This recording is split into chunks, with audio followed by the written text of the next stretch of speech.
Ассаламу алейкум, витаю вас всех, друзья. Сегодня 22 мая 2026 года, 18 часов 1 минута по Берлину. Соответственно, 19 часов 1 минута по городу Джохару. Я вас всех, друзья, сердечно приветствую. Стрим у нас, как обычно, на YouTube-канале Reality и на канале в TikTok Аслан Арцуев. Так, что еще? Всем тем, кто находится во временно оккупированной Ичкерии, пожалуйста, либо фашистской России, пожалуйста, будьте осторожны, заботьтесь о вашей безопасности. Все остальные присоединяйтесь, пишите комментарии, там, ну и вы все знаете, друзья. Так, что еще? Сегодняшний свой стрим я назвал «НАТО против России». Кто начнет новую войну в Европе? Вопросительный знак. Ядерная война неизбежна.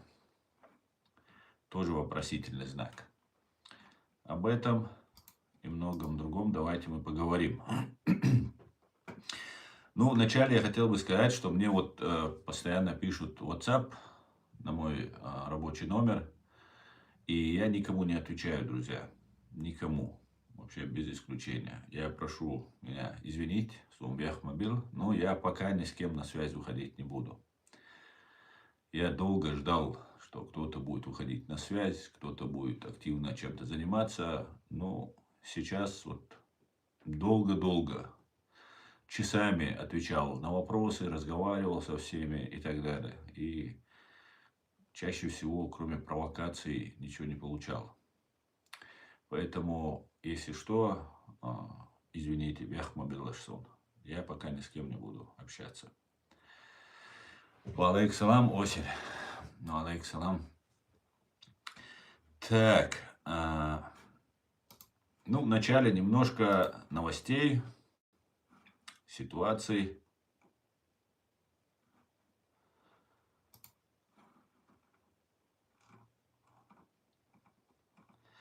Новости.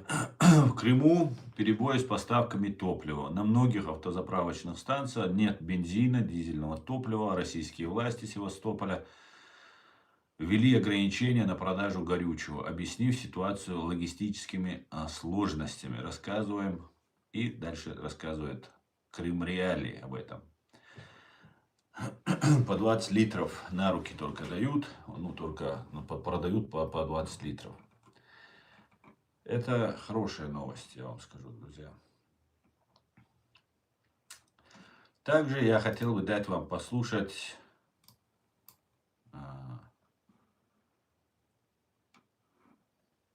советника Офиса Президента Михаила Подоляка.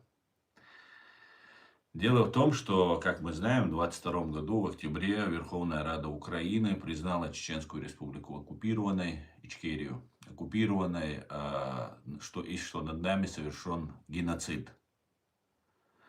Но по какой-то причине Михаил Подоляк, который вроде бы борется с Россией, вроде бы стоит на стороне Украины, ну, по идее, должен стоять. Его непосредственный начальник Ермак сейчас находится под следствием. К сожалению, не сидит, так как по какой-то причине мегавора и крупного подозреваемого мега кражах пока 10 миллионов, ну, возможно, больше. Вот этот Ермак, как мы знаем, общался с гадалками. И с гадалкой, то есть одной гадалкой. И он ее спрашивал, кого можно назначить на министерский пост. И отсылал ей годы рождения. То есть не фамилию, такая шифровочная работа была. Следствию, наверное, предстоит это все выяснить и доказать суду. Предстоит это все сейчас проверить и вынести по этому поводу решение. Но вот эта гадалка, у которой папа находится в России, очень напоминает почтовый ящик.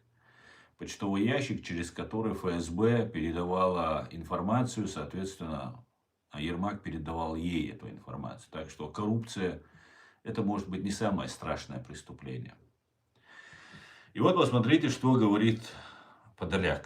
Еще раз я напоминаю, что я независимый человек, я никакой власти, никакому правительству не принадлежу, хотя моя власть, мое правительство – это президиум правительства Чеченской Республики Ичкерия, но я к ним не имею никакого прямого отношения, имеется в виду. Я независимый человек, я рядовой гражданин Чеченской Республики Ичкерия, я правозащитник, гражданин Германии, проживаю здесь, и гражданин Ичкерии, конечно же, тоже.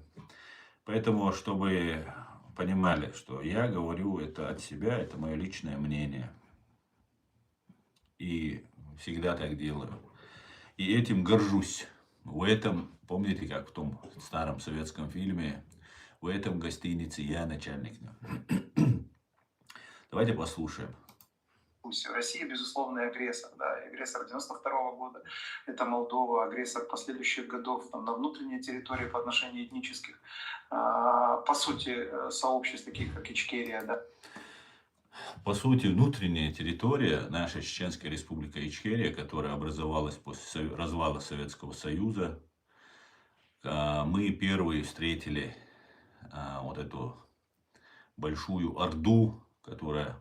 Нам помогали украинцы некоторые, которые приезжали, сражались вместе с нами и погибали на нашей земле. Мы потеряли более 25% нашего народа. Вторую русско-чеченскую войну, широкомасштабную, по факту это была 5-я агрессия за время нашей независимости с 91 по 99 год. Мы отбили 4 агрессии. Одну широкомасштабную войну, первую русско-чеченскую. И вторую русско-чеченскую Путин с Патрушевым, взорвав своих же россиян, спящих у себя дома, обвинив в этом нас, напали. Те же самые Путин, Патрушев, которые сегодня напали на Украину. И при всем при этом вот этот человек, вот этот флюгер, говорит то, что абсолютно не налазит вообще никак на голову. И это большая трагедия украинского народа. Украинцы гибнут, его руководство, украинское руководство снимается один за одним, можно сказать, начиная от ГУР, заместителей Буданова, если вы помните, тоже проходили по коррупционному делу. Министр обороны снимался, Резник, по-моему, его фамилия была. Ну и так далее, и так далее. Это позор на весь мир. Мы видим, насколько большой урон наносили эти коррупционеры. Но они, оказываются, не только коррупционеры. Хотя во время войны, как правильно их там называет один украинский блогер, это мародеры. Но это не только мародерство. Это во время войны, это еще измена, самая настоящая измена Родины. Поэтому очень печально, что после того, как Верховная Рада признала, президент Украины, его кабинет, его администрация не предпринимает шагов для того, чтобы реально работать с чеченцами. Какая-то имитация деятельности идет, знаете, когда имитируют то, что они являются какими-то патриотами. А украинцы истекают кровью. И украинцы каждый день гибнут, каждый день получают ранения. И вот такая вот ситуация. Я не знаю, на что они рассчитывают после того, как война закончится. Если они только рассчитывают на то, что украинцы все закончатся просто, уже некому будет привлекать к ответственности. Но сомневаюсь, что украинцы закончатся. Потому что сейчас технологический прорыв на фронте. Украинцы побеждают, бьют врага, просто перемалывают. Поэтому я не знаю, на что эти люди рассчитывают, но это позорище просто то, что говорит Подоляк. Мы внутренняя территория. Подоляк русский, может фамилия у него украинская, может быть по крови он украинец, но он русский, то есть он сторонник империи. Если бы он не был бы сторонником империи, он с Закаевым там постоянно, там вот этот Freedom канал вы, наверное, видели. Есть такой еще одна говорящая голова, там Муса Ламаев, такой, абсолютно сомнительная личность, абсолютно полностью просто сомнительная личность, ничего из себя не представляющая личность. Но вот мы все равно видим, что вот этих людей приглашают, Закаева куда-то приглашают. Я видел недавно, некоторое время назад, во Львове, по-моему, открывается улица имени Джохара Дудаева. И там стоит Закаев и кладет, ну, он на каждое вот это мероприятие бывает, кладет кулак на грудь, на сердце. И там что-то там, типа, он так восхищен этим. Я вам могу рассказать одну историю по поводу случая. Знаете, это неприятный случай, это позорный случай, который тенью лег на руководство Ичкерии. Хотя и руководство Ичкерии было не причастно к этому. 10 апреля 1996 года Ахмед Закаев каким-то странным образом, где он никогда не воевал, Ахмед Закаев никогда никаких боевых действиях не участвовал, там где-то рядом оказывался. Нету никаких боевых заслуг у Закаева, хотя он изображает, что он там где-то воевал там, и так далее. Мы, чеченцы, знаем прекрасно, что он нигде не воевал. И благодаря тому, что был другом, знакомым племянника Джохара Дудаева, вот так он оказался рядом с Джохаром или вокруг. Рядом он не оказывался, он вокруг оказывался, где-то там поблизости. И Ахмед Закаев оказался каким-то главным там командующим каким-то его был. Он назначен на какой-то период. И именно в этот период, по странному стечению обстоятельств, 4 в дупель пьяных россиян, которые вообще ничего не понимали, оккупантов, наемников. 2 срочников было и 2 наемников было, так называемые контрактники.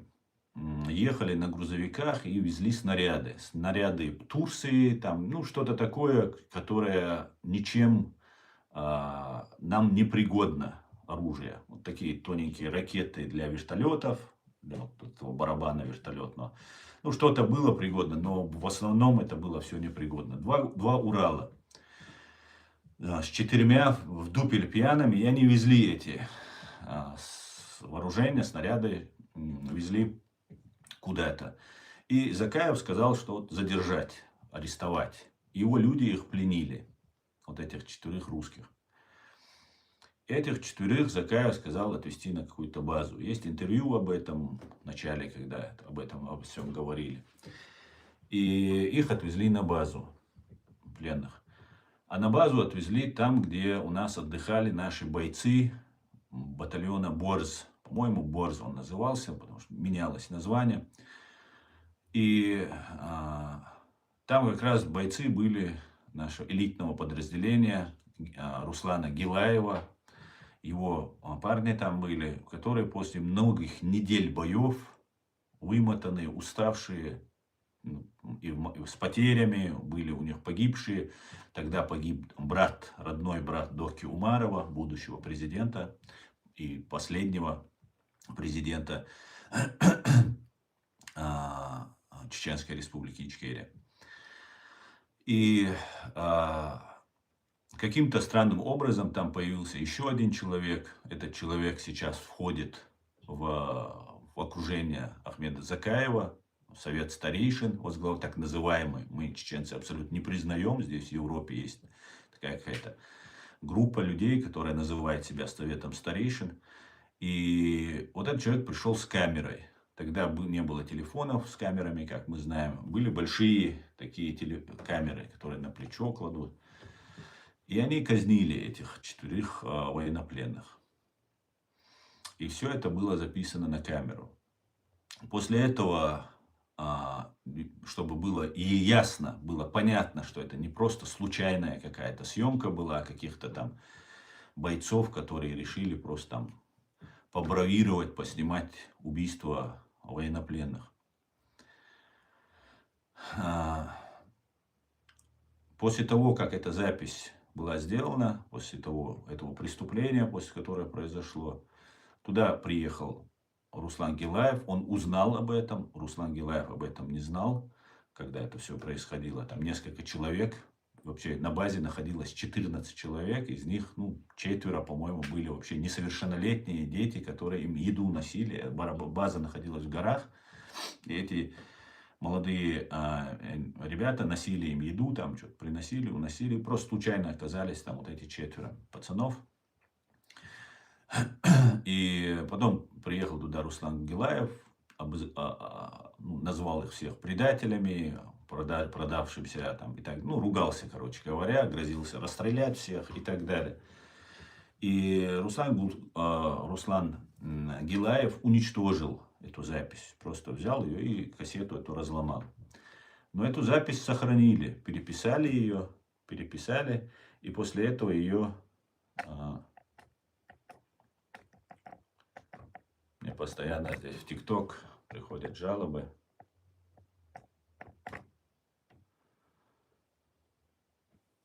Как только начинаю вести стрим.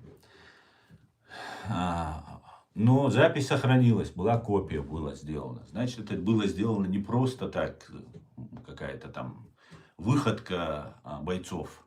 Причем камеры у них не было. Человек, который здесь в Европе сейчас находится, он приехал с этой камерой, заснял все. Кассета одна была уничтожена, оказалась копия.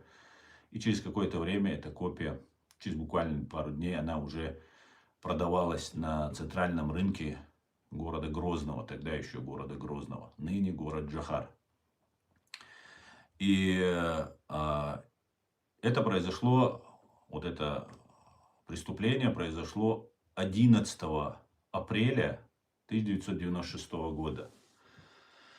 После того, как эта запись стала уже достоянием общественности, все свои поездки российская сторона всем здесь в Европе, ООН, в Европарламенте, везде эту кассету крутили. Ровно до 21 апреля, то есть через 10 дней после казни вот этих российских военнопленных, был убит Джохар Дудаев. И оправданием этого убийства было то, что у ближайшее окружение, там Руслан Гилаев был ближайшим окружением Джохара Дудаева, типа они это сделали. Все те, кто принимал участие в этой экзекуции, в том числе дети, которые там находились, несовершеннолетние, по 14 лет, 15 лет были пацаны, получили по 15 лет, по 10 лет, а некоторые взрослые наши воины были убиты, некоторые получили, известный Салаудин Тимирбулатов, русские его унизительно пытались его представить трактористом, помните, наверное, эту историю. Он получил пожизненное, и вот такое вот произошло действие. И когда вот Закаев стоит и открывает улицы имени Джохара Дудаева в Украине, у меня возникает, ну, какое-то странное ощущение. И вот этот подоляк общается вот с этими людьми в Украине, встречают их, общаются и так далее. И это очень-очень неприятно. Я понимаю, что украинцы сейчас заняты очень важным делом, жизненно важным, скажем так, делом, но я прошу украинцев обратить внимание на это. Этот офис президента, когда только-только началась война, еще до начала войны, тоже хочу рассказать еще одну историю, чтобы она тоже осталась, я ее неоднократно рассказывал. За несколько месяцев до начала широкомасштабного вторжения России в Украину, в 2021 году 6 августа на 7 августа, это день Победы Чеченской Республики Ичкерия. В этот день мы там ездили в Страсбург, во Францию, и там на одно мероприятие меня ГРУ российская, оказывается, пригласила. И, ну, российские спецслужбы, там, может, и ФСБ, но чаще всего это ГРУ. И человека, которого мы отсюда с Германии везли туда, он на обратном пути, он предложил мне работать на российскую разведку. А я до этого поддерживал Закаева, топил за него, поддерживал, думал, реальный человек, тот, за кого себя выдает.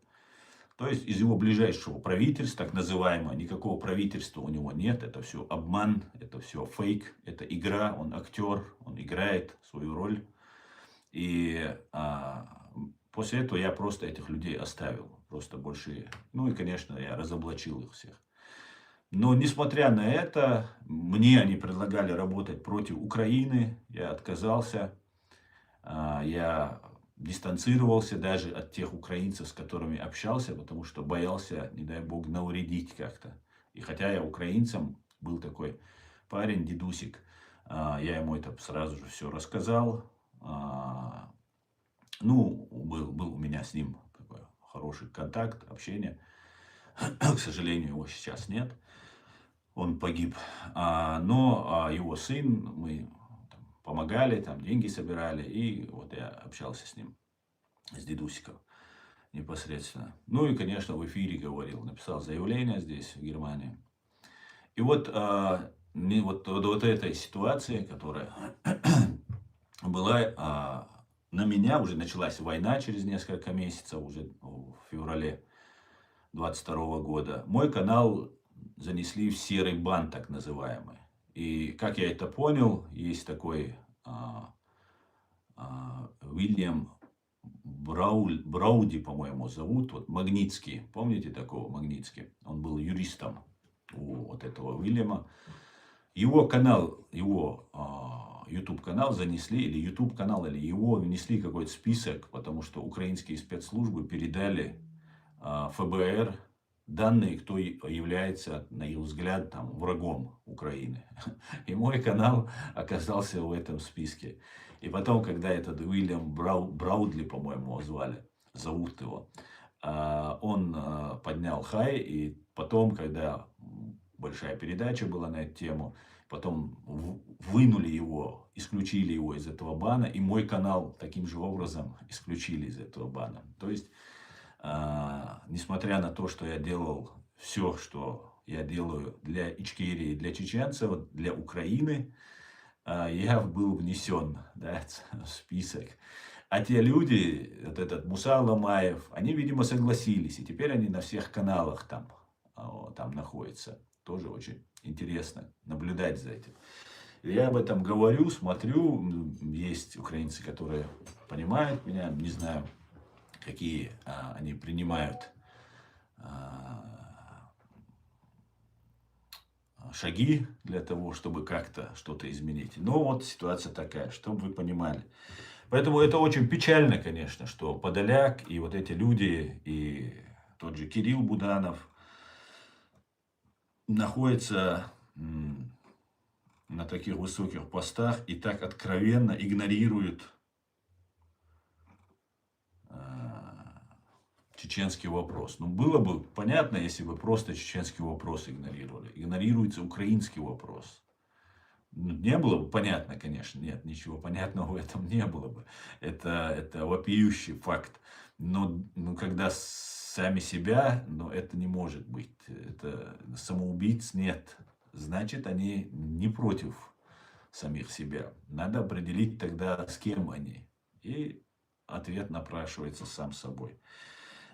Очень печально, несмотря на то, что Верховная Рада признает Чеченскую Республику Ичкерию оккупированной. Я безмерно благодарен Украине, абсолютно искренне. И Украина очень большой шаг сделала в этом направлении. Она не просто признала Ичкерию, Верховная Рада Украины.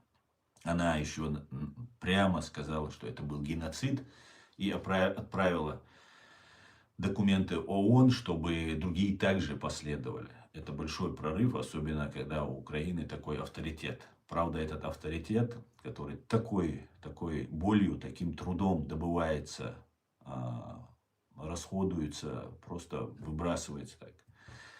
Очень жаль. Хотя украинцы могли бы стать, ну, не знаю, эталоном всего. И если бы делалось все так, как должно делаться. То есть честно и правильно. Вот такая вот история, друзья, чтобы вы понимали.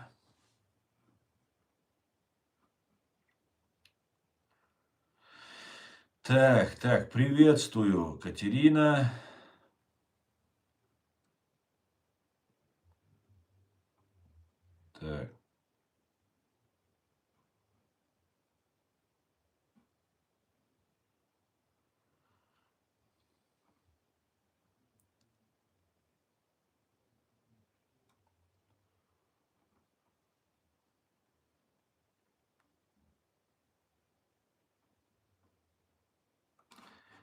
Сейчас, как обычно, троллятина у нас здесь орудует. Я тут забыл их отключить.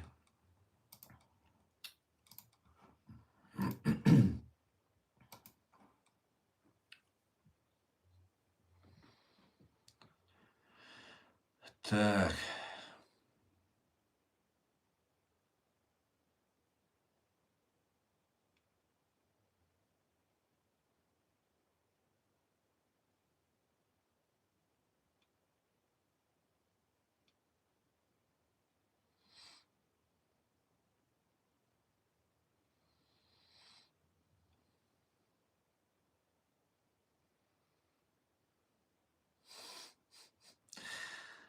Только ядерка, конечно, неизбежна, говорит. Ну, давайте перейдем к нашей теме. Я считаю, что, конечно же, ядерный удар Россия не применит. Я могу сказать, давайте уже по существу сегодняшнего нашего положения дел. Россия не применит ядерное оружие, потому что Россия и Путин, они хотят жить больше, чем те, кого они отправляют воевать, и платят им деньги за то, чтобы они там погибали. И просто даже, знаете, иногда становится жалко вот непосредственно вот этих людоедов, вот этих боевиков, бандитов, которые пришли на украинскую землю. Иногда искренне становится жалко. Вот за что эти люди умирают? Просто как мясо, просто их туда посылают. У Украины сейчас очень мощные появились дроны с искусственным интеллектом. Некоторые рассказывают, что там уже Google применяет свой искусственный интеллект, что там уже украинцы там переделывают уже на свой лад. Там какая-то новая машина появилась, которая вообще бесшумная, подлетает и там разгоняется там до 200-300 километров и наносит сокрушительный удар. То есть фактически мир сейчас уже стал другим, война стала другой. И украинцев победить невозможно. Это почему? Потому что за них Бог. Бог на их стороне. И это неоднократно показано. Несмотря на что есть предатели, несмотря на то, что есть коррупционеры, которые, может быть, и не предатели, но наравне с этими предателями можно во время войны их заносить. И это просто невероятно. Невероятно. Ну, слава Украине, я могу сказать. А сейчас наносить ядерный удар, я полагаю, что Россия пытается таким образом пугать Запад. Но здесь я могу сказать за Германию, Германия очень серьезно обеспокоена тем, что происходит. Очень серьезно готовится, очень просто, реально готовится к отражению атаки. И знаете, когда вот эта битва нервов, битва эмоций уже набирает обороты, она может привести к тому, что кто-то может первый ударить. И это может быть даже НАТО. И я, конечно, не думаю, что НАТО будет бить первым. Но раз уже подтянули к Беларуси, да, и Зеленский говорит, что, скорее всего, со стороны Беларуси может быть вторжение, да, еще раз может быть нападение уже со стороны, вначале тоже со стороны Беларуси заходили. И сейчас могут уже широкомасштабно вторгнуться и так далее. Поэтому вполне очень даже вероятно, что Россия попробует где-то припугнуть Европу, Запад, потому что Запад и Европа очень сильно готовятся, очень серьезно, реально, наконец-то, уже давно, правда, но наконец-то уже европейцы, я здесь уже 10 лет европейцам, немцам кричу об этом, они на вас нападут. И сейчас, уже несколько лет, уже очень серьезно относятся и готовятся. И в этот момент разворачивают ядерные учения и так далее. Это очень опасно. Очень опасно. Очень с огнем играют, так сказать. С огнем играют. Поэтому вполне все, что угодно может быть. Может произойти любая провокация, что русские могут сказать, что там их обстреляли и напасть на Литву, например, на Польшу. Сейчас Америка перебрасывает, США перебрасывает свои войска из той же Германии в Польшу. И, ну, очень серьезно готовятся. Очень серьезно. Немецкие войска есть в странах Балтии туда. Ну, это все НАТО. Они перемещаются по территории Евросоюза. И, скорее всего, нас в 2026 году ждет боестолкновение. Я не могу сказать, кто начнет это боестолкновение, но я могу сказать, что с большой вероятностью оно произойдет, но без ядерного удара. Потому что если только они ударят, ядерный удар нанесут, от Путина, Патрушева и от Москвы мало что останется. К этому готовы здесь. И если кто-то считает, что здесь какие-то там мягкие, там, я не знаю, заплывшие жиром какие-то бюргеры сидят, очень ошибаетесь. И здесь очень серьезная армия, очень серьезные спецслужбы, очень серьезные люди вообще. И зная, что они правы, зная, за что они будут бороться, они готовы драться.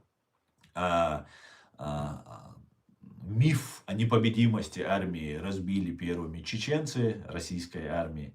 И сейчас украинцы, ну, просто как в тире при помощи дронов щелкают. Мы видим сегодня война, которая идет в Украине. Она ведется, ну, это, наверное, в истории, наверное, первая война в мире, которая трансляционная война, когда мы фактически в прямом эфире видим лица, боестолкновения, дроны нападают на там, боевиков, вот этих оккупантов, а другой дрон это все снимает.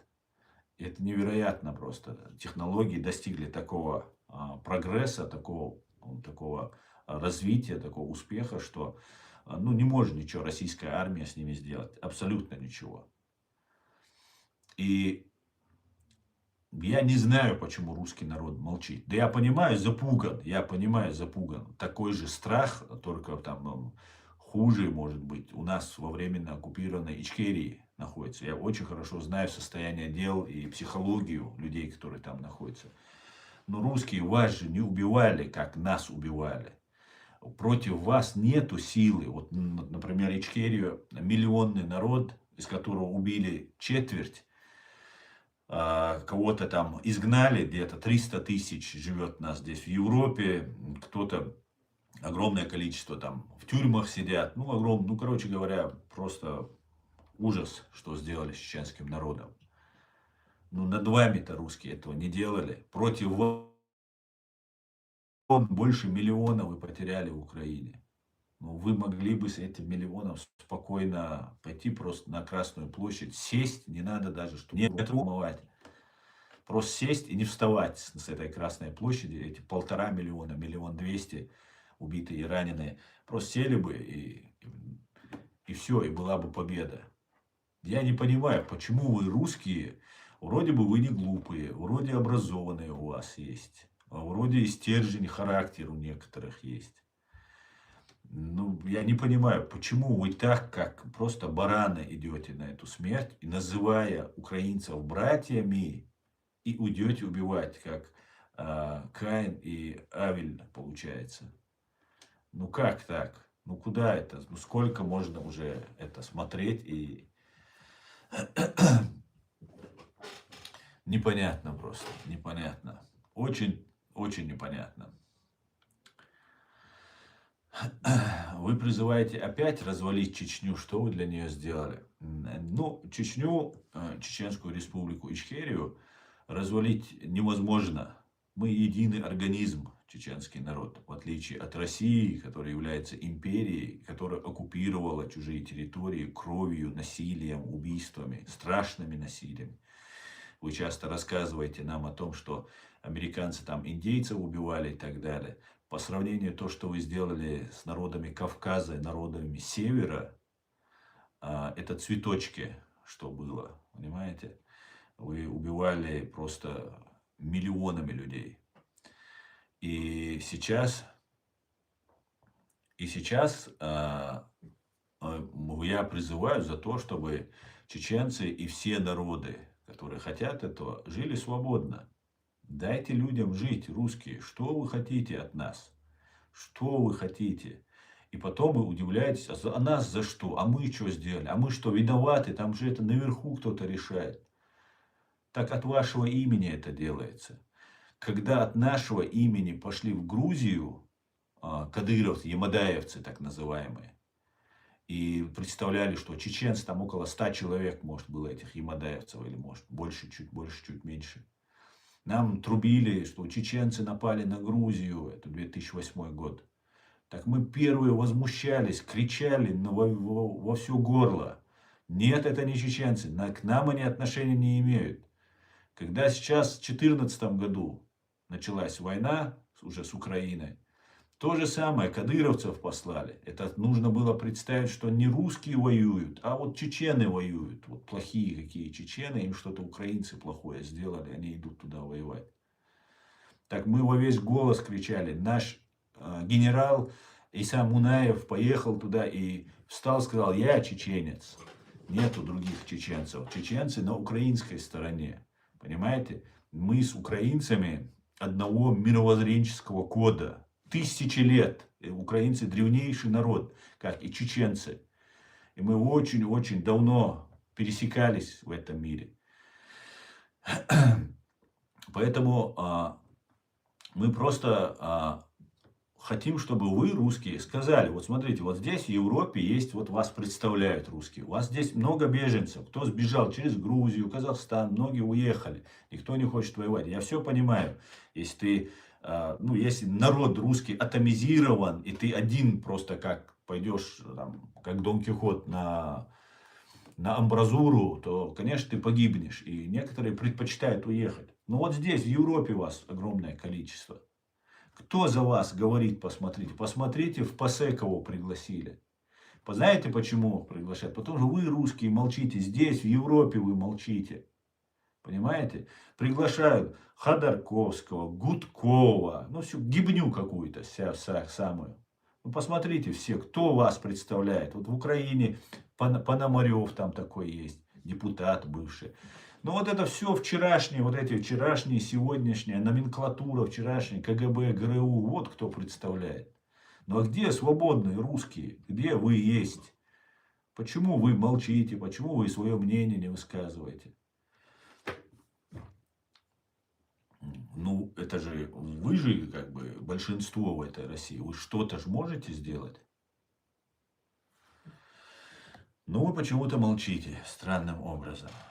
Поэтому я выступаю не за развал, как ты сказал, Чеченской Республики Ичкерия, а за то, чтобы чеченцы жили свободно, чтобы вы слезли с нашей шеи, чтобы ваша власть, которая вам нифига не дает, не качала нашу нефть, понимаешь, чтобы она нам оставалась, чтобы мы жили и наша власть принимала законы нам нужные. Мы древнейший народ на этой земле. Древнейший.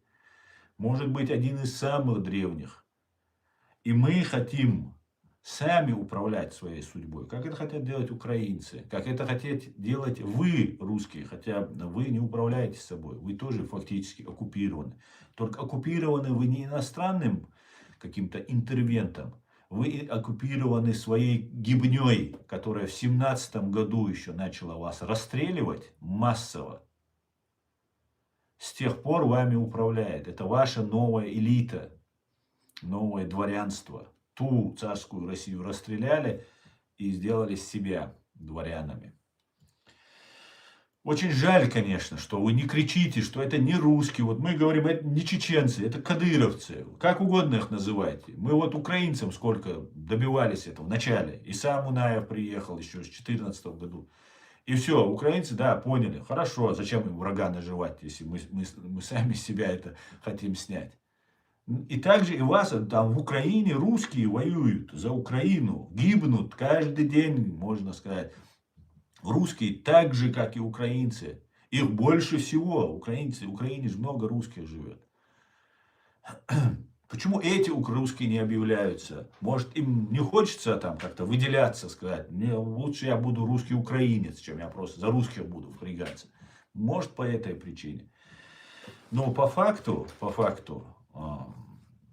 что-то нужно с этим делать. Вас просто уничтожают, вас утилизируют.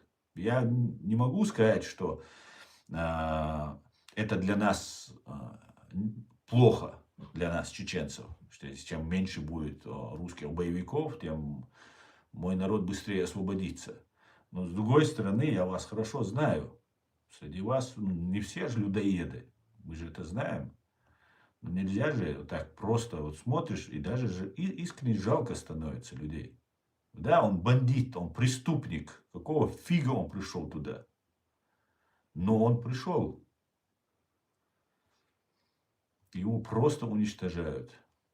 Очень жаль, конечно, что такое происходит. И, по всей видимости, в этом году мы увидим только эскалацию. Уже здесь, в Европе. И, скорее всего, с Калининградом придется попрощаться, с странами, вот, с Молдовой придется тоже покинуть территорию Молдовы, российским оккупантам придется.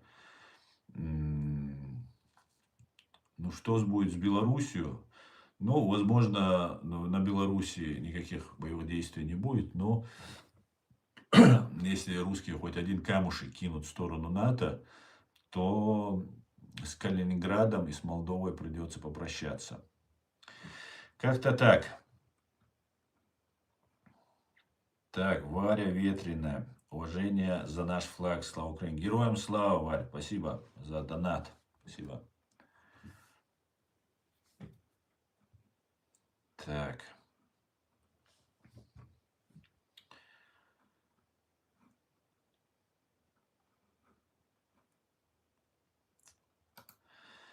Вот такие вот дела, друзья.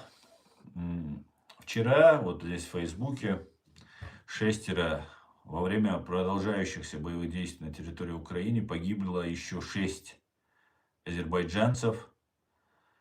Вот смотрю на их года. Ну, молодые парни. 93-го года, 89-го, 95-го, 93-го, 86-го есть, 69-го взрослые есть. Вот и они приехали из России. Новосибирской области приехал парень, погиб. Архангельская область, Екатеринбург, Алтайский край, Ростов. Пусть Всевышний примет их священную борьбу за свободу, за то, что они отдали свои жизни, самое ценное, что у них есть, за свободу украинского народа, а значит за свободу всех нас. У нас нету чеченской, украинской, грузинской какой-то борьбы, азербайджанской. У нас есть одна борьба, антиимперская, одна общая. Все, до кого эта империя докопалась, мы все являемся братьями. Братьями по горю, по проблеме, по борьбе. И хоть таким вот кровавым, тяжелым образом это нас объединяет. И мы должны ценить эти люди, эти жизни, 20-30 лет парням, 40 нет парням, которые погибали. Низкий поклон, пусть Всевышний Аллах примет ваши усилия и все, что вы делали. Пусть зачтется вам всем. Очень жаль. Очень жаль. Так.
На нефтехимическом, искал эту новость, я ее видел сегодня, хотел сообщить, на нефтехимическом заводе на востоке Венгрии произошел взрыв, сообщила владеющая предприятием венгерская компания МОЛ. По предварительным данным, 1 человек погиб, несколько получили серьезные ранения. После взрыва начался пожар. Премьер-министр Венгрии Петер Мадьяр заявил, что на место событий отправился министр экономики Венгрии Иштван Капитань. Компании также заявили, что авария случилась во время перезапуска установки Алефин-1. Это установка парового крекинга и так далее. Вот такой вот произошел. Про бензин я вам уже рассказал, что в оккупированном Крыму проблемы с бензином.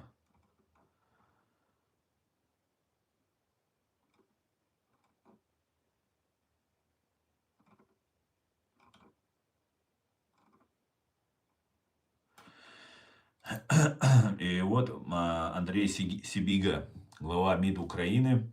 Мы достигли переломного момента войны, и давление на Москву растет.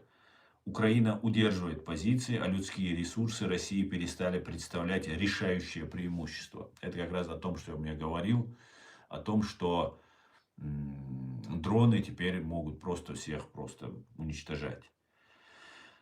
По данным американской разведки, ВСУ освободили уже 400 квадратных километров после отключения РФ от Starlink, сообщает Bloomberg, со ссылкой на отчет разведывательного управления Министерства обороны США, представленный Конгрессу. Сейчас производство дронов на искусственном интеллекте на таком уровне уже мощном, что получается, что дроны уже сами выискивают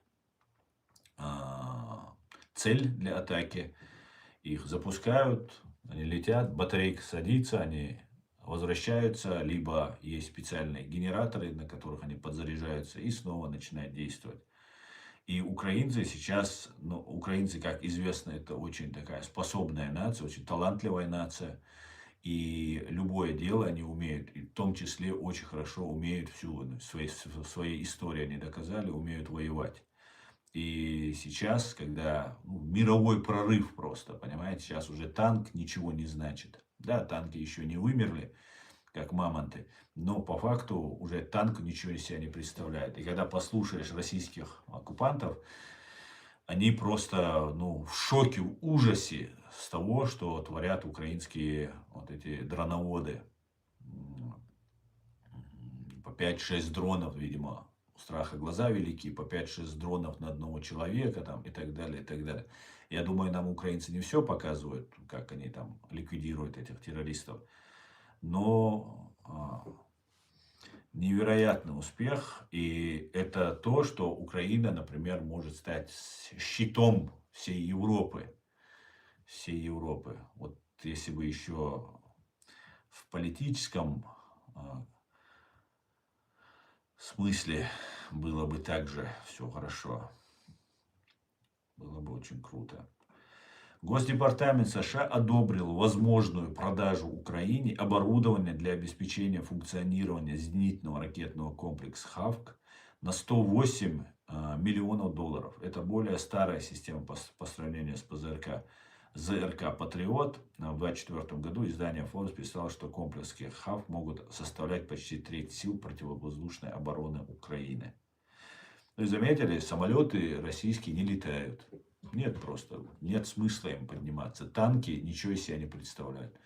Вот сел на этот квадроцикл, на мотоцикл, там, на ишака, пешком через трубу. Вот ему дали, обкололи его наркотиками, дали таблетки, героин дали, еще чего-то, солей накололи. И пошел давай. Дойдешь, там где-то спрячешься. И такое накапливание у них идет сил. Но этого накапливания у них не получается сделать. Бесполезно, просто бесполезно. Вот я вот с чего удивляюсь, абсолютно бесполезно. И все равно прут. Зачем эти люди так гибнут? Непонятно.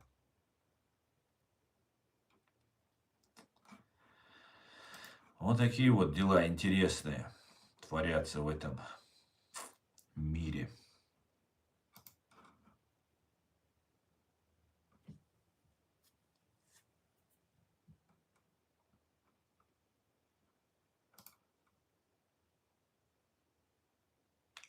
Guten Abend, Бандеровка, приветствую тебя.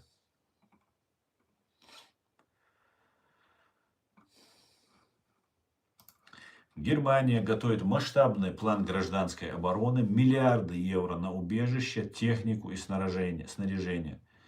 Правительство Германии намерено существенно расширить возможности гражданской обороны и защиты населения в ответ на существующие угрозы безопасности. Об этом, как передают ДПА и Агерпресс, заявил министр внутренних дел ФРГ Александр Добриндт. Мы усиливаем защиту населения и гражданскую оборону, сообщил Добриндт, комментария газеты Bild. Он добавил, что Германия занимает более жесткую позицию в противодействии. А вчера был атакован, очередной раз атакован Сызранский НПЗ в Самарской области. Власти заявили о гибели 2 человек, как написал телеграм-губернатор Самарской области Вячеслав Федорищев. Украинские средства БПЛА атаковали Сызрань, в городе погибло 2 человека. Есть пострадавшие, им оказывается помощь. Число пострадавших не уточняется. Сообщается, что на нефтеперерабатывающем заводе в Сызрани возник пожар. Украинские СМИ, российские телеграм-каналы публикуют фото и видео, на котором видны столбы дыма. Предположительно, горит одна из установок по переработке нефти. Сызранский нефтеперерабатывающий завод – одно из крупнейших предприятий нефтепереработки в Самарской области, входящее в структуру ПАО «Роснефть», то есть путинская. Напоминает Астра. Предприятие выпускает бензин, дизельное авиационное топливо, мазут, битум и так далее. Перерабатывает данный завод от 7 до 8,5 миллионов тонн нефти в год. Предприятие уже было атаковано 18 апреля. По указанию администрации города все массовые мероприятия отменены в Сызрани до конца недели в связи с ударами беспилотников. И это еще только начало, друзья. Ничего не закончится. Ничего.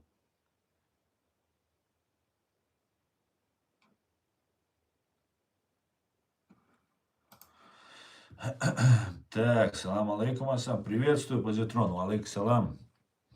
Доброго вечера, слава Украине, Ичкери будет Вильнем. Доброго вечера, героям слава. Героям слава. Обязательно будет, обязательно. Привет из Твери, Дейл Шиндю. Павел, а ты постоянно пишешь, что ты из Твери. Ну хватит уже. Это для тебя небезопасно. Мир твоему дому. Петрушенко, и вам мир, и вам. Большого, хорошего мира желаю. Всего самого хорошего желаю. Спасибо, что заходите, спасибо, что принимаете участие. И прошу вас распространять ссылку на наш стрим. Пусть больше людей увидят, услышат правду. Пусть больше.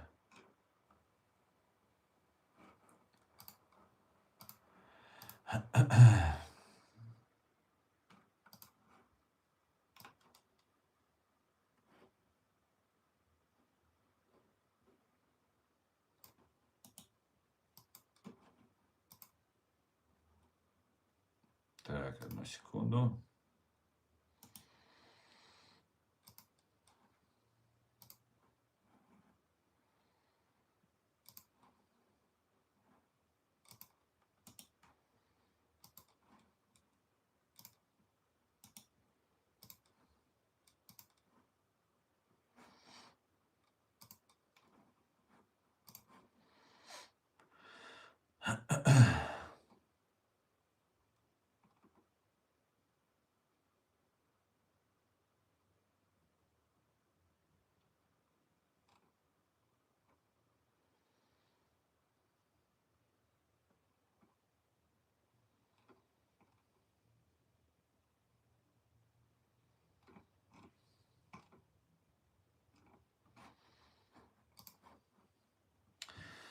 Привет из Твери. Я русский солдат и принимал присягу защищать родину, а не захватывать чужие земли.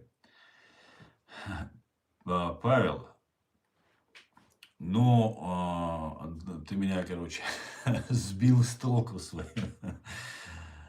Но совершенно верно. Защищать и присягать нужно народу, а не правительству, власти и так далее. Любой человек, кто ведет агрессивную оккупационную войну, это преступник. И нужно быть другим, а не таким. Полностью с тобой согласен. Спасибо, что так думаешь. Что могу еще сказать?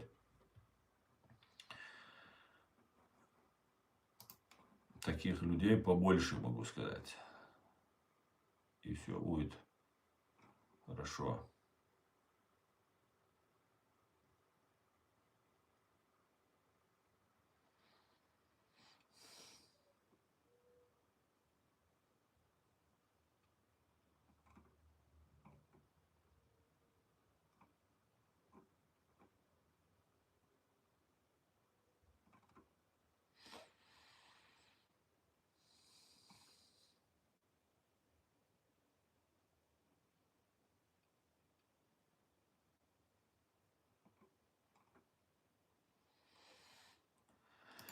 Россия готовит мобилизацию на осень для наступления из Беларуси. По данным РБК Украина, источники рассматривают несколько сценариев. Самое вероятное — оттягивание украинских сил с Донбасса, угроза удара с севера, создание буферной зоны в Черниговской области, провокация со стороны Беларуси и Брянской области. Наименее вероятный сценарий — новая попытка наступления на Киев. Наименее вероятный сценарий. Да, на Киев нет, но вот на Польшу могут, на Польшу, на Литву могут. Посмотрим, что это будет. Но то, что процессы здесь идут очень такие мощные, это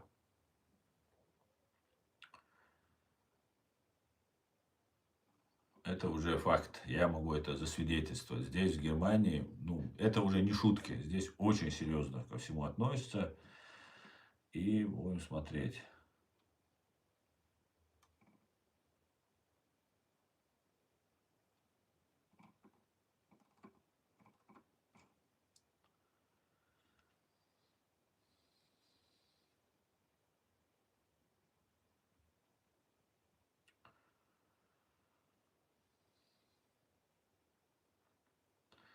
Силы обороны Украины вчера ударили по штабу российских ФСБшников в Херсонской области и уничтожили Панцер С1. По итогам этой операции ЦСО СБУ потери РФ составили около 100 оккупантов убитыми и ранеными. Наверное, речь идет о пограничниках, потому что такое скопление ФСБшников в одном месте могли быть. Посмотрим, что это будет. Но работа ведется, да.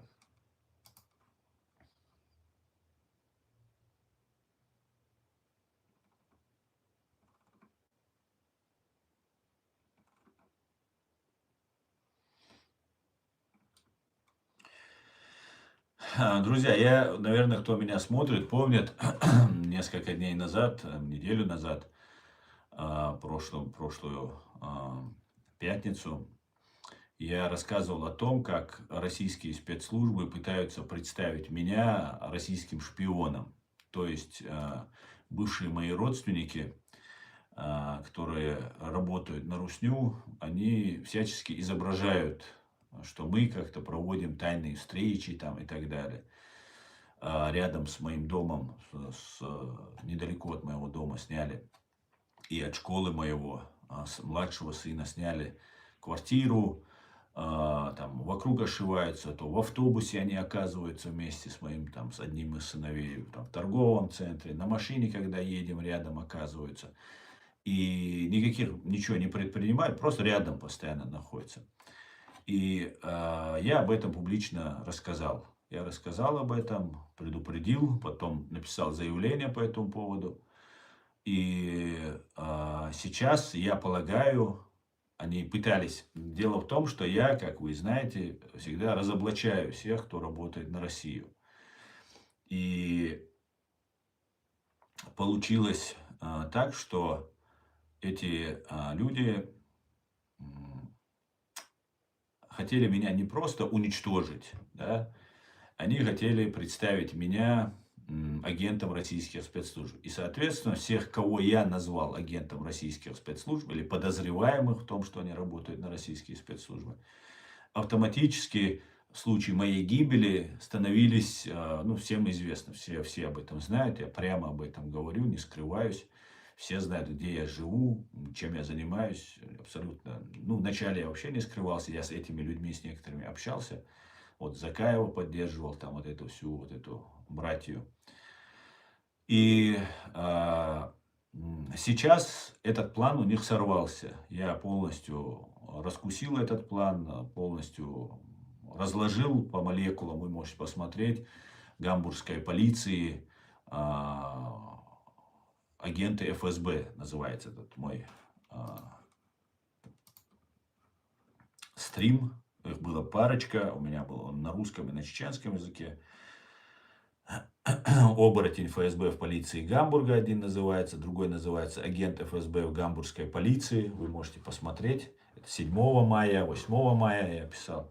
Я записывал этот стрим и говорил об этом. И сейчас, я полагаю, у них этот план сорвался. И они сейчас будут лить просто потоки грязи на меня. Они, видимо, готовились, сперва нужно было немецким, здесь в Гамбурге, в полиции Гамбурга, у них, видимо, свои люди работают, которых они внедряют в полицию Гамбурга. И потом уже эти люди делают так, что представляют меня, ну вот тайно я вам одно говорю, что я вот против России и все такое, а тайно я с ними там где-то пересекаюсь, и вот постоянно, несколько раз, вот у меня есть машина, и моей машиной пользуются, ну, там, члены моей семьи. И вот оказывается рядом вот их машина. И в потоке, где они под наблюдением все, ну и, соответственно, и моя машина под наблюдением, я тоже нахожусь по программе защиты свидетелей. И получается, что моя машина, их номера оказываются в одном потоке. Потом геолокация вместе, там, в торговом центре, например, на кассе, в автобусе у нас тут камеры есть, во всех автобусах. Там пересекаются с детьми. Ну, как известно, через детей некоторые, да, свои там контакты делают там с агентурой. И вот таким вот образом не прямо говорят, вот он работает на Россию, а вот косвенно делают так, что вот смотрите, он работает на Россию. И в этом случае получается, что фактически немецкие власти выносят решение о том, что да, смотрите, оказывается, Аслан-то непростой, он, оказывается, там с маской ходит, с маской одной, а реально другой является человек. И, ну, они сами ходят в масках все разные, меняют, и у них не два лица, у них по 10, по 20 этих лиц, просто лицемеры, просто страшные. И сейчас этот план провалился полностью, разгромом полностью провалился. Ничего у них не получилось представить меня. Им сперва нужно было представить меня, что я работаю на Русню, а потом уже, когда немецкие власти скажут, о, это оказывается, мы ему поспешили с документами, надо его как-то туда-сюда. И вот этот а я разные сигналы получал и удивлялся, а как это так, с чего это? Ну, раз так я ничего плохого не делаю, то, ну, чего я буду бояться, переживать? И особо внимания не обращал. Но потом обратил внимание и пришел к заключению, что нужно предпринимать шаги. Долго терпел, ну и в конце концов предпринял шаги.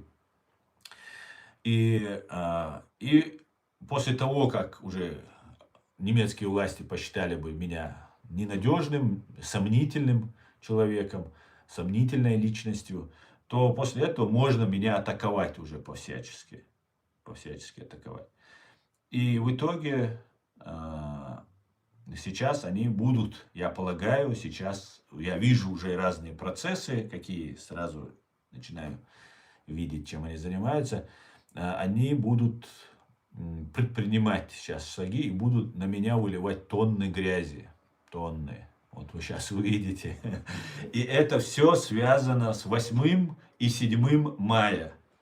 То, что я вот провел эти стримы и разоблачил этих людей.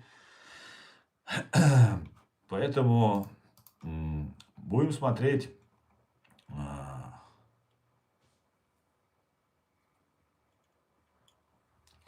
что будет, да? Ну, знаете заранее, я абсолютно чист, и никаких претензий у них ко мне быть не может, ну, кроме лжи, которую они постоянно на нас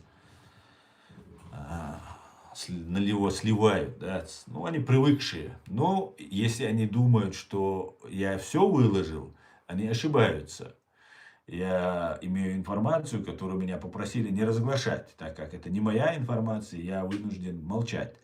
Но я буду просить людей, чтобы мне разрешили начать, по полной начать, да, сгасить всех, кто является врагом чеченского народа, всех, кто нанесли вред чеченскому народу. Так что нам еще предстоит много чего интересного, друзья.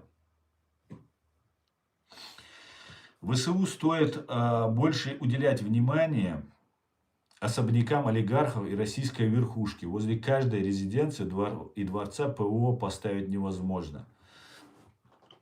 Ну, смотрите, Петрушенко, я, конечно, согласен, что олигархи все такие, они, ну, важные персоны. Но на самом деле самая главная вот, система, которая управляет, это ФСБ. Это ФСБ.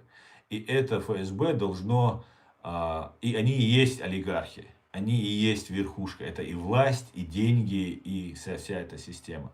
Поэтому было бы правильно, конечно же. Вот, например, я смотрел, вот мне сейчас пишут из Израиля, мне тут человек пишет. Hello from Israel.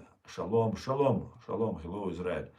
Вот мы видели войну, как евреи воевали с Ираном. Да?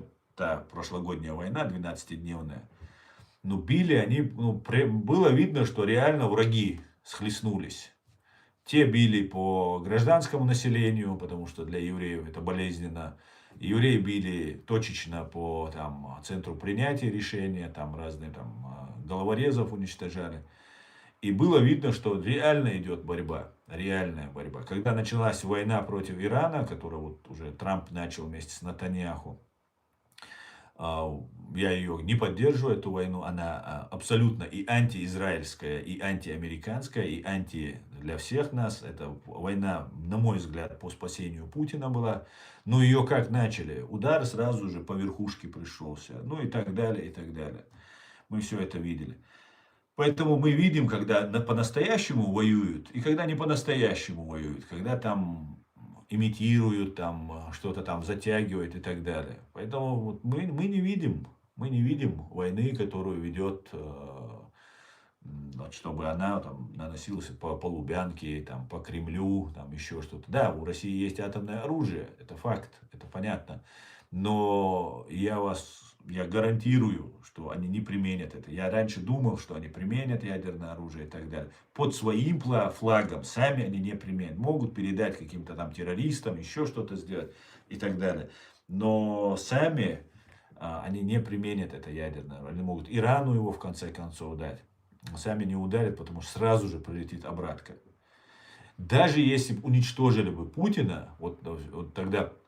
Как бы нам говорили, хотя в Иране не была такая, на мой взгляд, абсолютно, я не согласен с тем, что Иране хотели свергнуть власть там, и так далее, и так далее. Нет, не было этого, на мой взгляд. Да, хотели начать хаос, начать войну, но свергать власть, сменить режим не собирались, потому что не так это делалось бы, если бы это делалось. Наоборот, это делалось так, чтобы Иран оказывал сопротивление. Мне так казалось. И сейчас так кажется. Но если бы в России, по Путину, по Патрушеву прилетели бы ракеты, которые прилетели по Хаменеи, по Аятолле Верховному, и Путина не стало бы, я до 90%, можно сказать, уверен, что тогда бы Россия капитулировала. Никто бы ответный ядерный удар не наносил бы. Они бы просто сказали, да, все, мы поняли, давайте сейчас сменим, просто все, этот режим убираем. Другие КГБшники пришли, они вот так в очереди стоят здесь, мы все это знаем. В Лондоне, в Америке, в ЦРУ они в очереди стоят. И они бы сказали, да, давайте мы просто заменим, мы готовы, что вы скажете, делать и так далее. Не было бы ничего того, о чем нам рассказывают, что вот там получилась бы какая-то там атомная война и так далее. Я не верю в это. Этого не произошло бы, на мой взгляд. Поэтому Вот так вот. Астан, как относитесь к личности Саакашвили? Слышал много совершенно противоположных мнений. Вот у меня такое же противоположное. Так, Альберт, шалом. У меня вот, Петрушенко, у меня вот такое же отношение к этому. Противоположное отношение, мнение у меня по этому человеку. Вроде бы нормальный парень, борется, все такое. Ну и одновременно есть, так сказать, и претензии. Не знаю. Чеченцы поддерживают Израиль. Что значит, Альберт, чеченцы поддерживают Израиль? У каких чеченцев ты имеешь в виду? Например, российские военнослужащие, российские спецслужбы, они не могут поддерживать ни Израиль, то есть государство, чтобы у евреев было свое государство.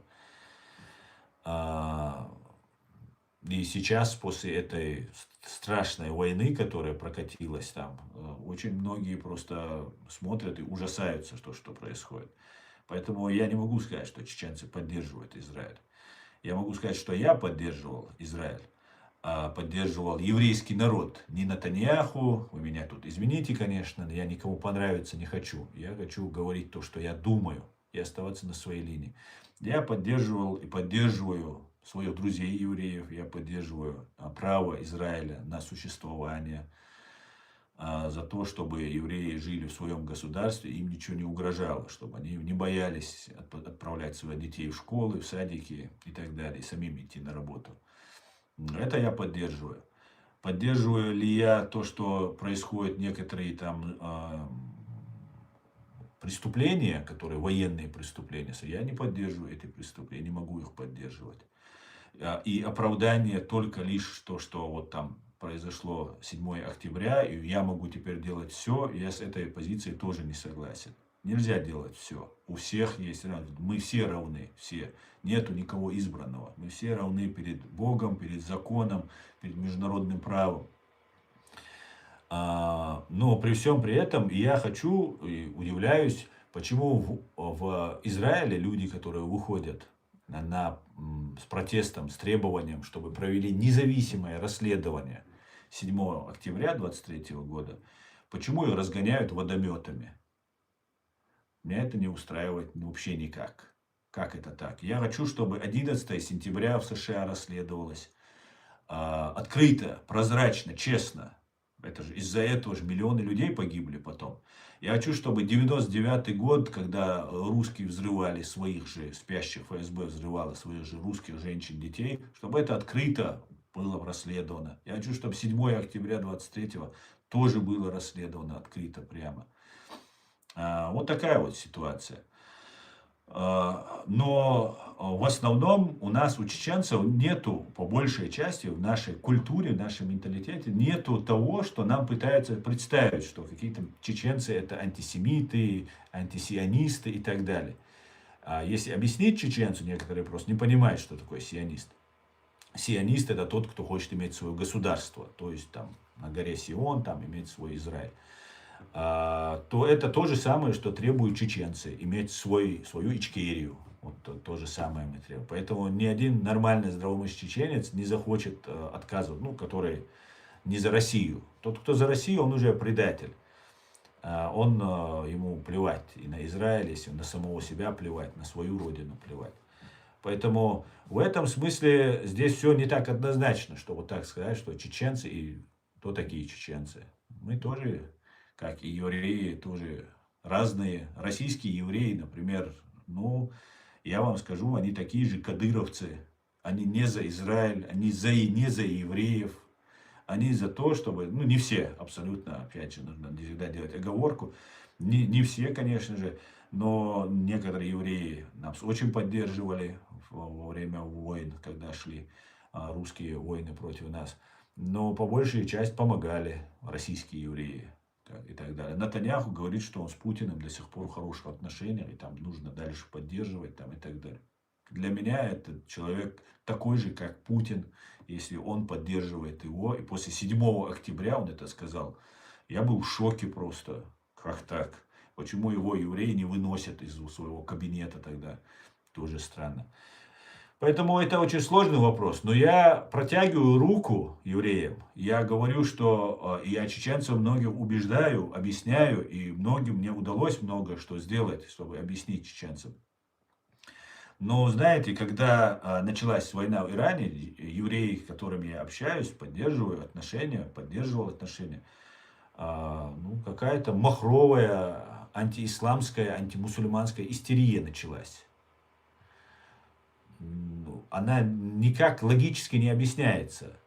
Я ничего против шиитов не имею, тем более шииты в Иране, они захвачены каким-то диктаторским режимом и далеки от Кира Великого. Но они не сунниты, и шииты делятся, мусульмане делятся, там тоже на много разных течений и так далее. И все равно всех мусульман обвинять. И такая истерия началась, исламофобская в еврейской среде. Я понимаю, это троллятина много работает, как и антисемитская троллятина работает. Это тоже факт, там, пригожинские тролли, там, или как они там назывались, и так далее. Но по большей части для меня даже мои знакомые начали. Просто махровые, исламофобские просто загоняли. Просто, вот. Для меня это необъяснимо. Для меня правозащитник. Я не политик, я не собираюсь быть политиком, чтобы еще раз приходится напоминать. Я заступаюсь за права людей.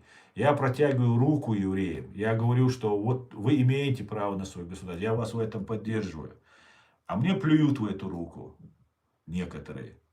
Некоторые нет. У меня есть евреи, но мои знакомые евреи почти все очень хорошо относятся к Натаньяху. По крайней мере, относились вначале.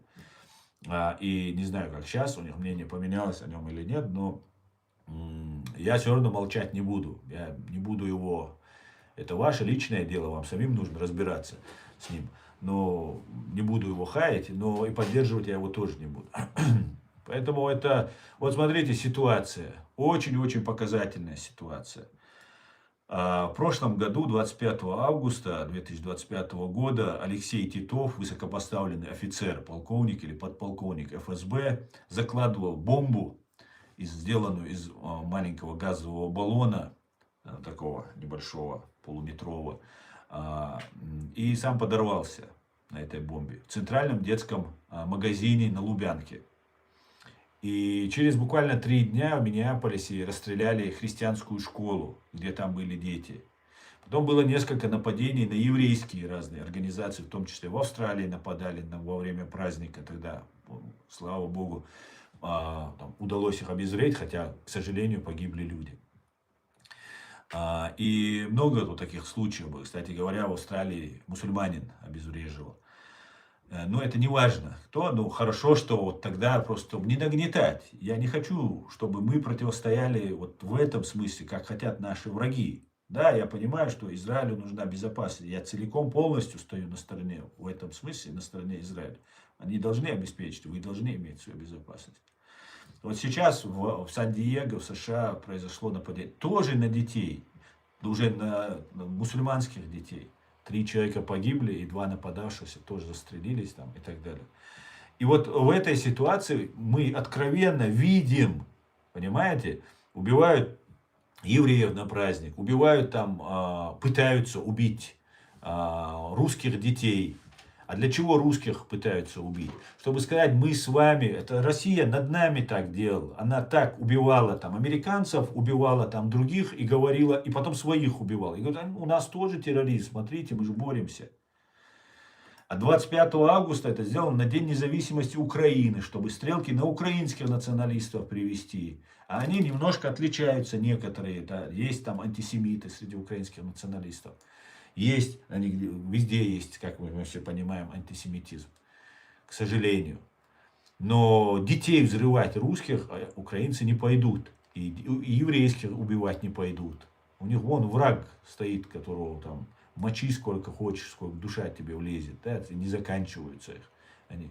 Потом убивают христианских детей. Потом убивают мусульманских, пытаются убить мусульманских детей. Нас ведь стравливают, мы же видим откровенно. В Нью-Йорк приходит какой-то Мамдани. Да, я считаю этого человека провокатором, мэром Нью-Йорка.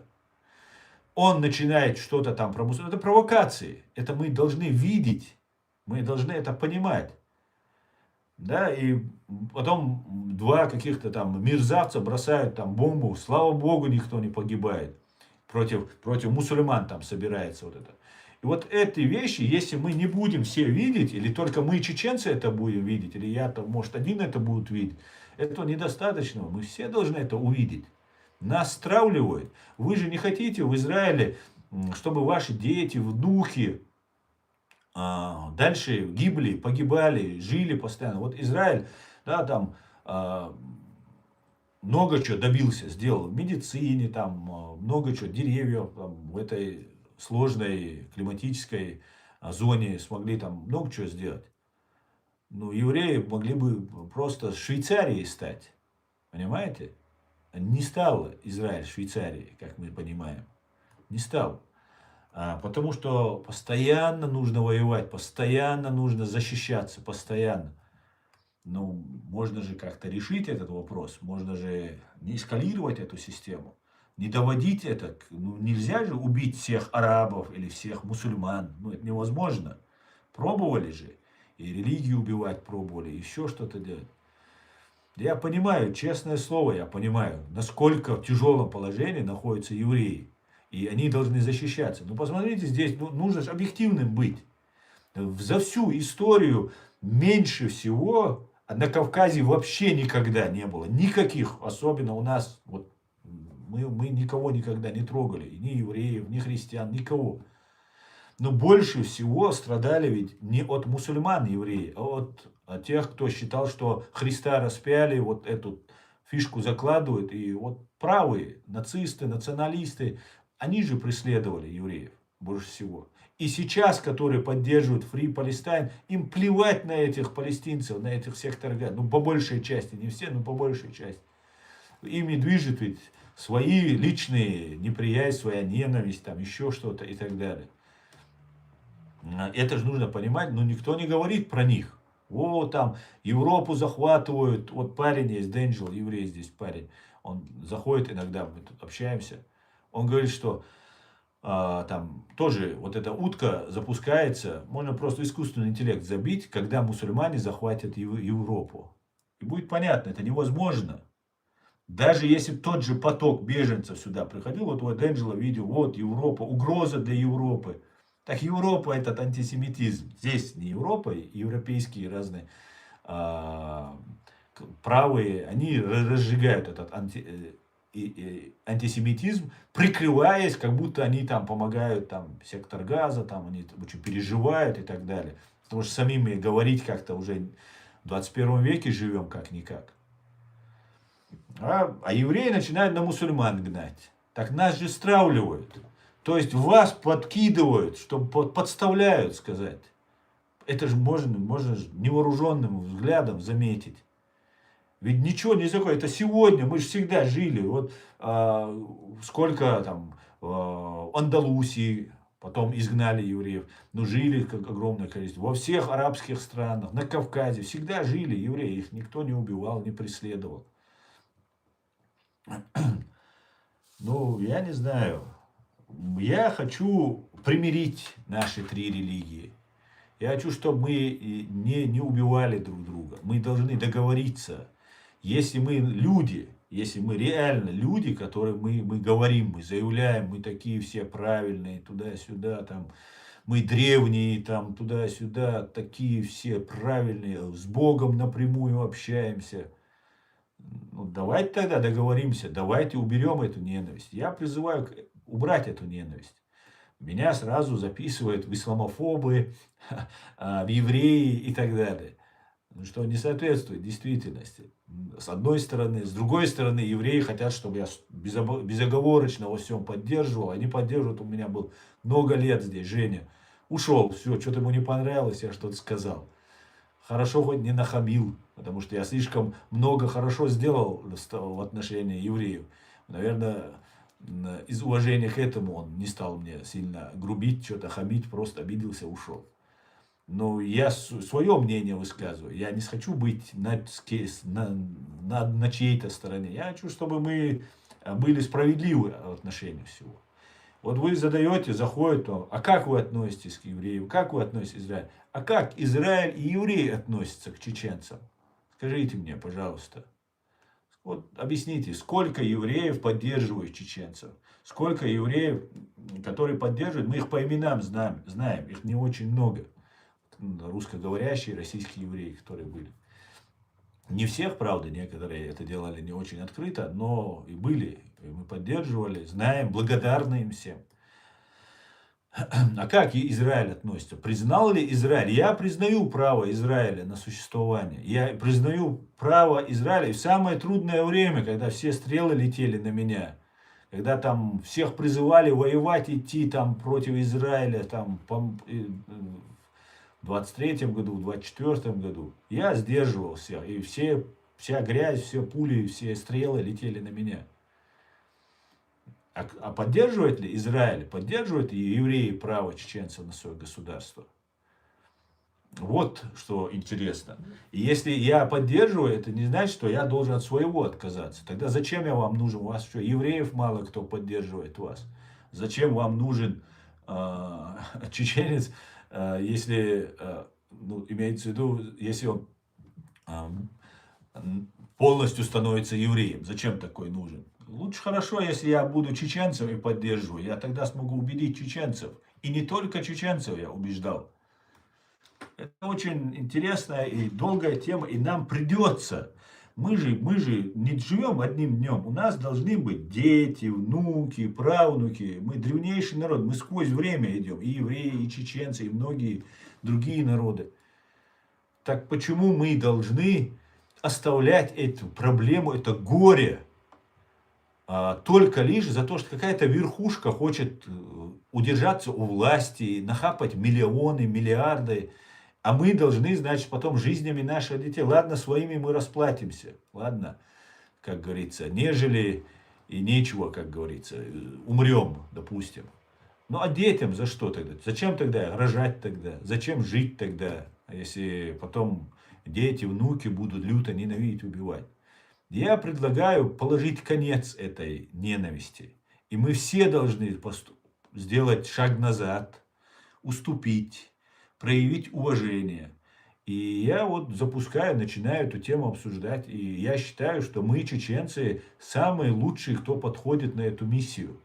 У нас нет национализма ни к одной этнической группе, ни к одной национальности. Никогда не было. Вот такая вот у нас природа у чеченцев.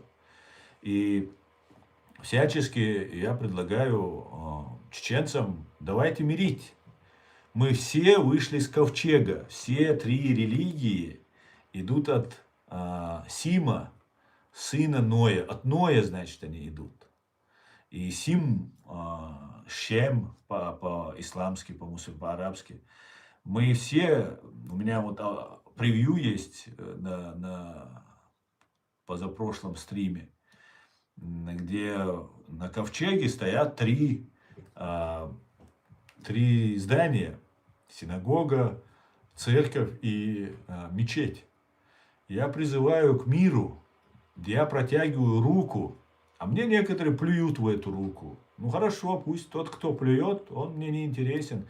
Я дальше буду протягивать, потому что это моя задача. Я считаю, миссия чеченцев, древнейшего потомками Ноя, мы единственные, кто называем себя ноевцами. Нохчи от Ноя.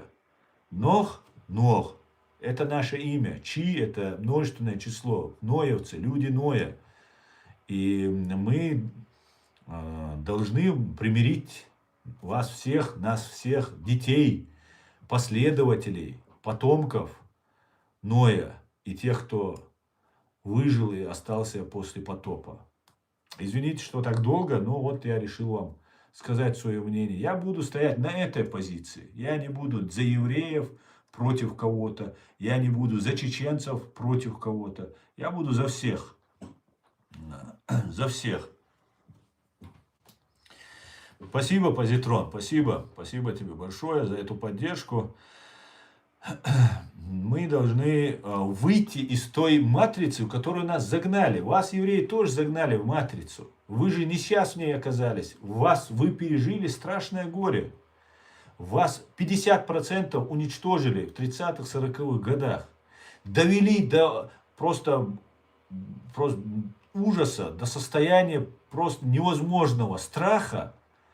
И сказали, вот есть государство, создайтесь, давайте. И там вам не дали жить. Там начали вас атаковать. Те вот советские КГБшники вас начали атаковать. Понимаете? А когда вас уничтожили 50%, от 10-12 миллионов, 6 миллионов евреев погибло во Вторую мировую, до Второй мировой войны.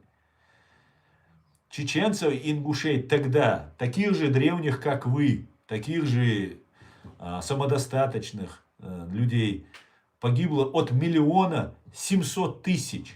70% нас погибло.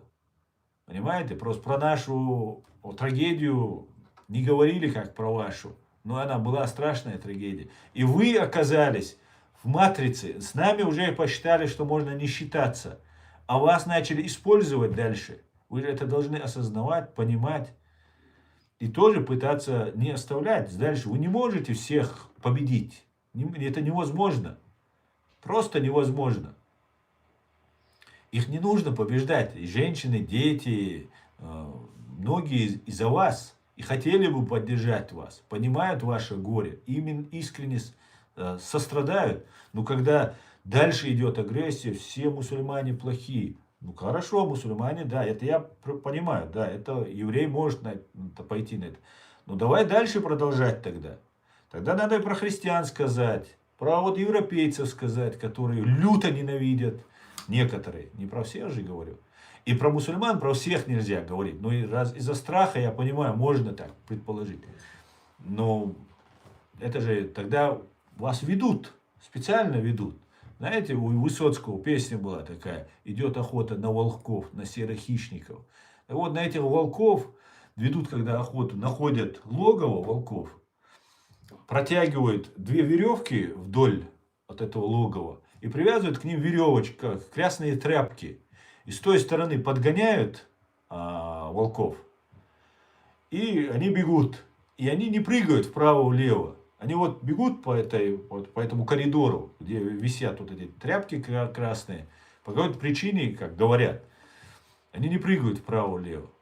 И потом на поляне их охотники встречают и просто всю стаю уничтожают. Вот то же самое происходит с нами. И я это осознал, мы, чеченцы, это осознали. То же самое, евреи, происходит с вами. Это вы должны понять. И что-то предпринять. Мы должны быть хозяевами самим себе, а не инструментами в чужих руках.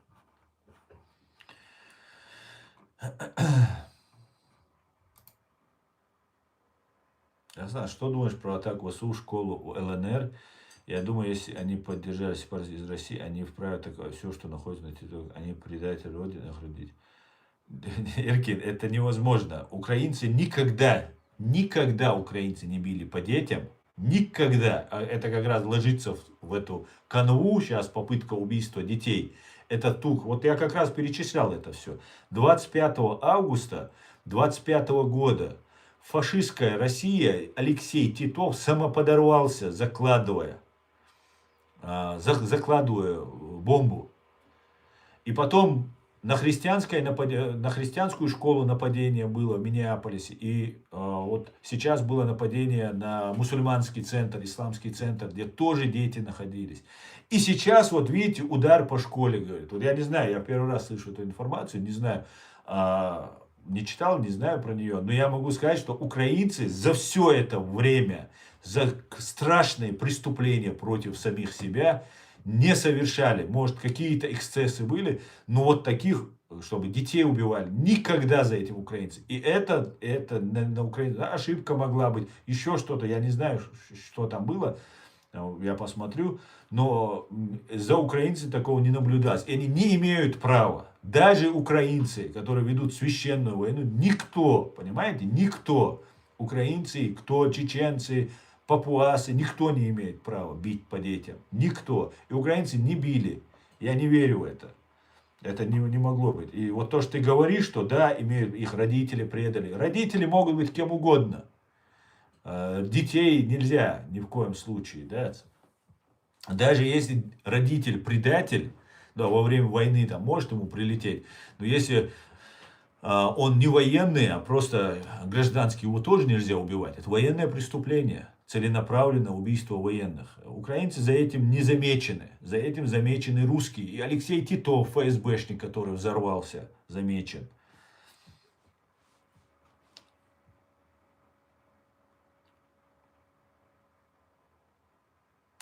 У меня был знакомый горский еврей. Насколько я понимаю, культура, кухня, образ жизни мало отличается от культуры всех народов Кавказа. Да, абсолютно, Петрушенко, это 100% так. Горские евреи, это наши кавказские евреи. И мы всех евреев представляем по ним. Евреи, они разные, очень разные. И даже генетически, и внешне, абсолютно разные.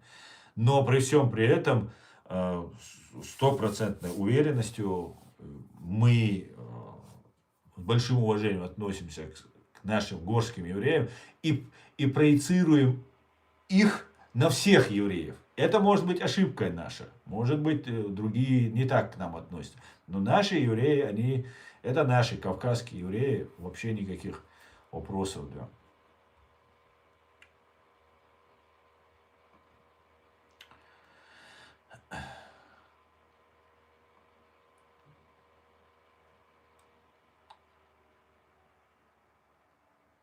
Или за это бомбардировка, а здесь продолжение у Иркина есть. Бомбардировка стоит сама Россия, чтобы крайним сделать Украину. Да, вот именно так.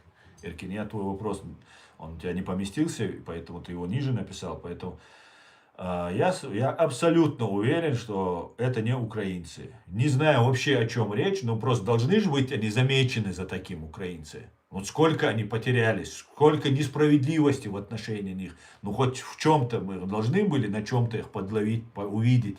Не было, не водится за ними такое. Не видели мы такого. Невозможно это поверить.